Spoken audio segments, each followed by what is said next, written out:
রাকেশ এবং মিতা একটি ছোট্ট গ্রামে বাস করত।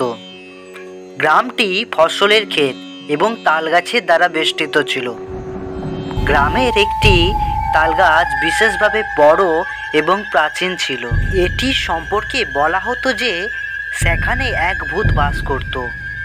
একদিন সন্ধ্যায় যখন সূর্য অস্ত যাচ্ছিল, রাকেশ এবং মিতা তাদের দাদুর কাছে গেল। মিতা তার দাদুকে জিজ্ঞাসা করলো, দাদু, সবাই বলে তাল গাছের নিচে ভূত আছে, এটা কি সত্যি? দাদু একটু হাসি দিয়ে বললেন,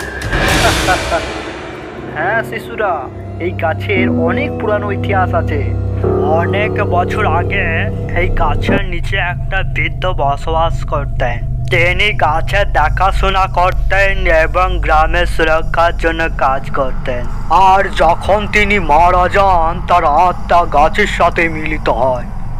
রাকেশ এবং মিতা সিদ্ধান্ত নিল তারা গাছের কাছে যাবে এবং ভূতের সত্যতা যাচাই করবে। সেই রাতে তারা চুপিসারে বাড়ি থেকে বেরিয়ে তাল গাছের দিকে রওনা দিল। তাল গাছের কাছে পৌঁছে তারা একটি ঠান্ডা হাওয়া অনুভব করলো। মনে হচ্ছিল যেন পাতাগুলো ফিসফিস করে কথা বলছে। হঠাৎ গাছের উপরে একটি আলোর বল দেখতে পেল রাকেশ এবং সে মিতাকে বলল, দেখ দিদি, আই দেখ কেমন আলোটা দেখা যাচ্ছে।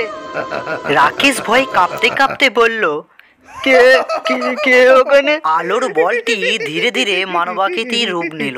তাল গাছের ভূত তাদের সামনে এসে বলল, আমি তাদের ক্ষতি করতে আসিনি রে, বরং তোদের সাহসিকতা দেখে আমি খুশি হয়েছি। ভূতটি বলল, আমি এই গাছের রক্ষক।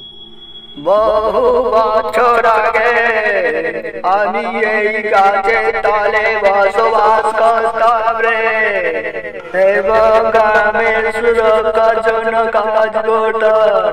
আমার মৃত্যুর পর আমি এই গাছের সাথে মিশে যাই। আমি এখনো গ্রামের সুরক্ষার জন্য এখানে আছি। রাকেশ এবং মিতা ভূতের সাথে কথা বলতে শুরু করলো এবং তারা জানতে পারলো তার জীবনের অনেক মজার গল্প।